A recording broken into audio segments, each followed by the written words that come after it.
ओ चलो बुलावा आया है. So, I don't even know if you know how to pronounce this word, but if you do, a case can be made that you've had some interaction with a court of law. The word for today is subpoena. S-U-B-P-O-E-N-A. Now, the B is silent, so you just say subpoena.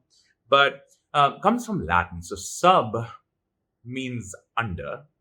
Pena is penalty. So, when you're under penalty, when a court wants to really see you for a trial, they're not going to wait around for a good day to call you. They're just going to send you a subpoena, which means you're now under trial of penalty, and therefore you need to, show up and defend yourself. If you ignore a subpoena, they will charge you with contempt of court if they want to, and bad days will not be far. The word of the day, subpoena. If you like this, you're going to love Logophilia. Do you know that we run the only Latin program in India called Logophilia Latin Lessons? Ask us in the comments how you can be a part of that. Bye.